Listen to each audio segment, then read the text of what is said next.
तरबियत के मज़हर थे। और ये आसमानी और रब्बानी तरबियत ही का फैज़ था कि ऐलान नबूवत से पहले वाली 40 साल ज़िंदगी एक तवील ज़िंदगी है, तवील दौरानिया है, लेकिन वो अरब जो तमाम समाजी बुराइयों का गढ़ समझा जाता था, और वो सोसाइटी और वो मुआशरा जो हर तरह के ख़िलाफ़ फितरत कामों से जाना पहचाना जाता था, आप अलैहिस्सलाम रहे भी उस मुआशरे में, रहे भी उसी समाज में, रहे भी उसे खित्ते अर्ज़ी पर, लेकिन इसके बावजूद अल्लाह रब्बुल इज़्ज़त ने अपने महबूब की हर तरह की समाजी बीमारियों से हिफाजत फरमाई, मुआशरती बुराइयों से अल्लाह ने अपने महबूब को हमेशा दूर रखा और पाक रखा। तो यूँ आप अलैहिस्सलातु वस्सलाम की ऐलान नबूवत से पहले वाली 40 साल ज़िंदगी भी रहनुमा है, रहबरी के लिए है, रहनुमाई के लिए है, जैसे आप अलैहिस्सलातु वस्सलाम की ऐलान नबूवत के बाद वाली 23 साल ज़िंदगी रहनुमा है।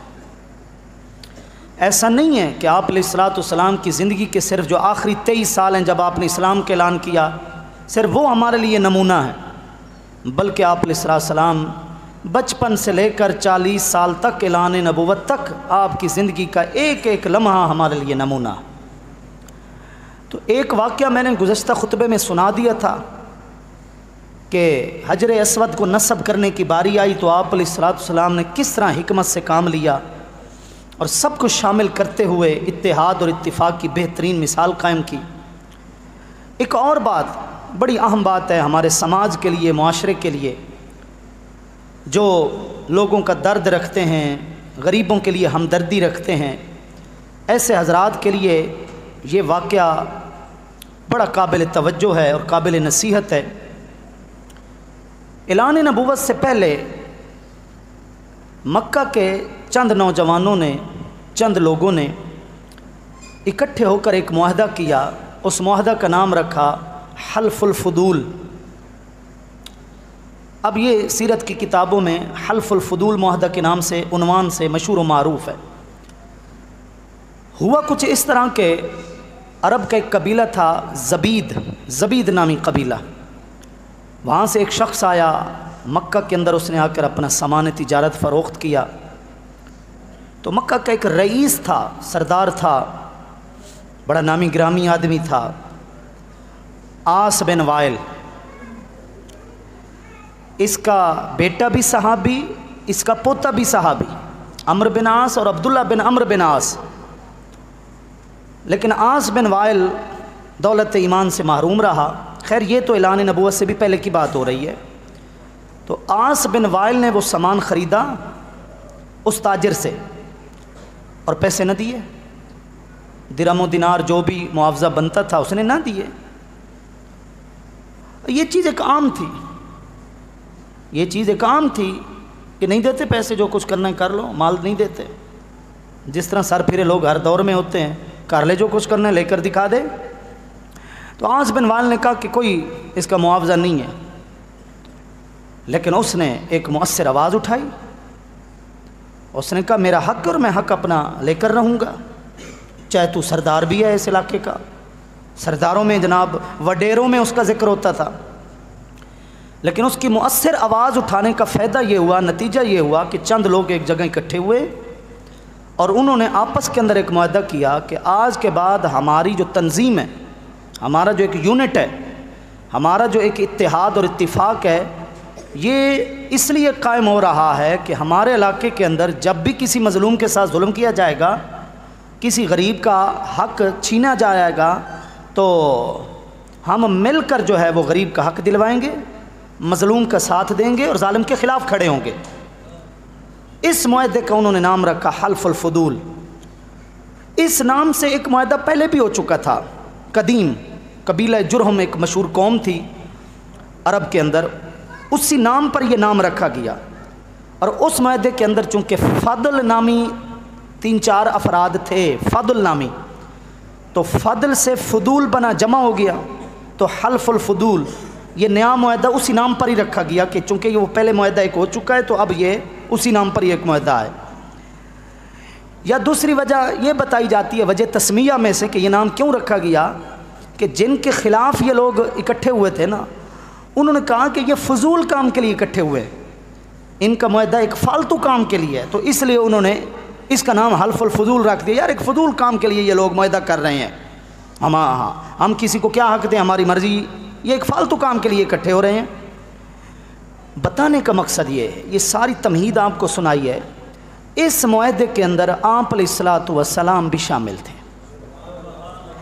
वो जो चंद लोग जमा हुए थे ना कि गरीब के लिए लड़ेंगे, मज़लूम का साथ देंगे, जालिम का साथ नहीं देंगे, ऐलान नबुव्वत से पहले की बात हो रही है।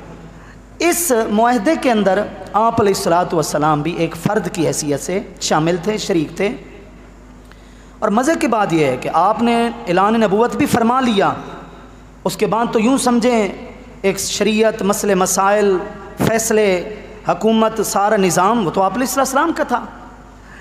तो लेकिन आप इस मुआहदे को हमेशा याद रखा करते थे और आप फरमाते थे कि वो जो ऐलान नबुव्वत से पहले मक्का वाले एक काम के लिए इकट्ठे हुए थे वो एक अच्छा काम था, मज़लूम का साथ देने के लिए वो लोग इकट्ठे हुए थे।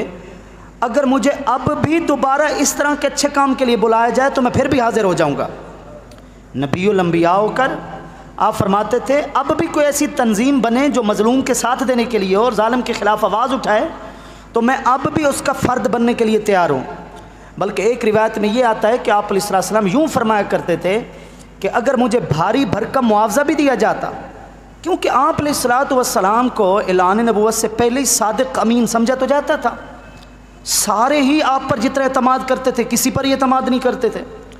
तो आप फरमाते थे अगर को मुझे दिरहम दिनार की सूरत में, ऊँट माल रेवड़ की सूरत में कोई पेशकश करता कि ये हमसे ले लो और तुम इस तंजीम से अलग हो जाओ, तो मैं उनकी पेशकश को तो ठुकरा देता, लेकिन मैं इस मुआहदे के साथ ज़रूर शामिल रहता। ये वो एक मुआहदा था जो आप अलैहिस्सलाम के ऐलान नबुव्वत से पहले वाली ज़िंदगी में पेश आया और आपने इस मुआहदे को हमेशा याद रखा। हमारे लिए सबक ये है, मैंने कहा कि आप अलैहिस्सलाम की चाहे ऐलान नबुव्वत से पहले वाली ज़िंदगी है या बाद वाली है, सबक ही सबक है उम्मत के लिए। हमारे लिए सबक इसमें यह है कि हमारा भी आपस में जो इत्तेहाद हो वो मज़लूम के लिए हो, जालिम का साथ देने के लिए ना हो। जालिम क्यों सर पे सवार होता है, जालिम अपनी औकात से बाहर क्यों निकलता है?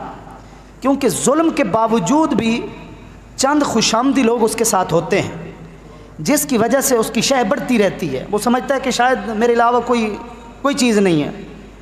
अगर सोशल बाइकाट को हम समझें ना कि दीन के अंदर सोशल बाइकाट क्या चीज़ है, समाजी कता ताल्लुक़ की क्या चीज़ है, तो ये कोई सज़ा से कम नहीं है। कितने गुनाह हैं कि हमारे दीनी किताबों के मसाइल उस पर गवाह हैं कि कितने ऐसे गुनाह हैं जिनके लिए अवाम के ऊपर लाजिम हो जाता है कि इस गुनाहगार से अपना ताल्लुक़ ख़त्म कर दो, चाहे तुम्हारा करीबी रिश्तेदारी क्यों ना हो। एक ऐसा शख्स जैसे कोई दयूस है, वो अपने घर ही में बेगैरती फैला रहा है, बेहयाई फैला रहा है, जैसे बुराई के लिए दलाल घर के अफराद बन जाते हैं, अल्लाह ताला माफ़ फरमाए। वो फ़रोग़ देने वाले भी घर ही के फ़र्द बन जाते हैं, बुराई के बदअमली के अड्डे बन जाते हैं कई घर। वो क्यों बनते हैं कि घर के अफराद ख़ुद शामिल होते हैं। ऐसे लोगों के लिए मसाइल लिखे हुए हैं कि पूरी बिरादरी के ऊपर लाजिम है, हक हमसायों के ऊपर लाजिम है कि ऐसे घर वालों से मुकम्मल तौर पर ताल्लुक़ ख़त्म कर दिया जाए।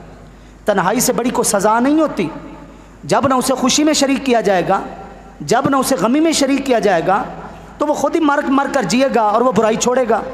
लेकिन हम चूँकि इन हिकमतों को नहीं समझते, हमें पता है ये शख्स जालिम है, लेकिन हमारा मफाद वाबस्ता होता है, हम उसके साथ देते हैं। हमें पता होता है कि ये शख्स बेहयाई को फ़रोग़ दे रहा होता है, कहीं ना कहीं से हमारा कोई ना कोई फ़ायदा उससे मुंसलिक होता है, हम उसके साथ होते हैं।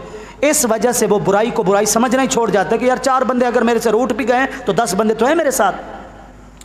लेकिन हल्फुल फुदूल का मुआहदा जो सरकार की ज़िंदगी में उस वक्त पेश आया, जो अभी आपने ऐलान नबुव्वत नहीं फरमाया, वो मुआहदा हमारे लिए एक बहुत बड़ी दलील है, बड़ी ज़मानत है कि आप अलैहिस्सलाम ऐलान नबुव्वत से पहले भी ऐसे कामों में शरीक होते थे। जो लोग यूनिट कायम करते थे, इत्तेहाद कायम करते थे, तंजीम बनाते थे, किस लिए? मज़लूम का साथ देने के लिए और जालिम के ख़िलाफ़ खड़े होने के लिए। तो इस तरह आप